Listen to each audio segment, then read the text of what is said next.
দুটো কাঁচকলা নিয়ে এটাকে ছাড়িয়ে পিস পিস করে কেটে নেব।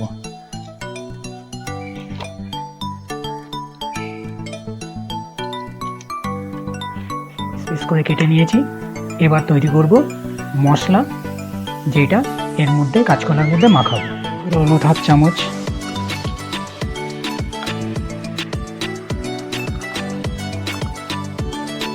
গুঁড়ো লঙ্কা হাফ চামচ,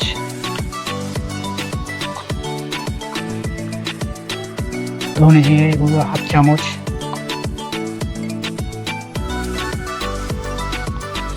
আদা রসুন পেস্ট হাফ চামচ,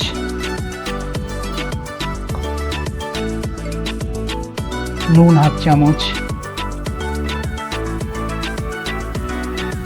পাতিলেবুর রস,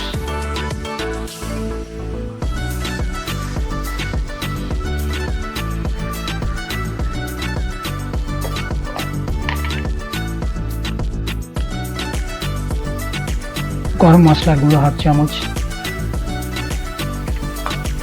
দিয়ে এটা ভালো করে মাখিয়ে নেব। মশলা মাখার মধ্যে এইবার এই কাঁচকলাগুলো জেন্টলি মশলা মাখিয়ে নেব। এরকম মশলা মাখানো হয়ে গেছে।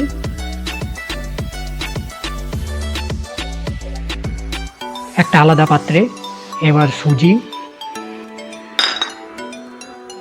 ময়দা,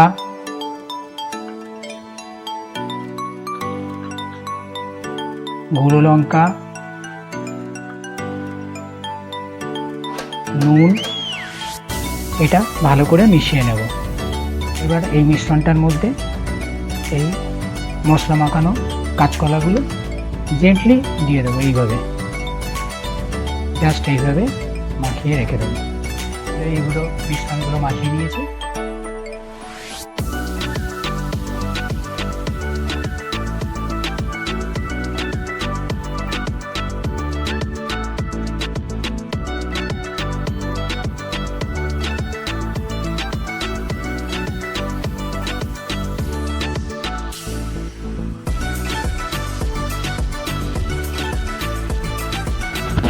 অবশেষে কাঁচকলা ফ্রাই রেডি।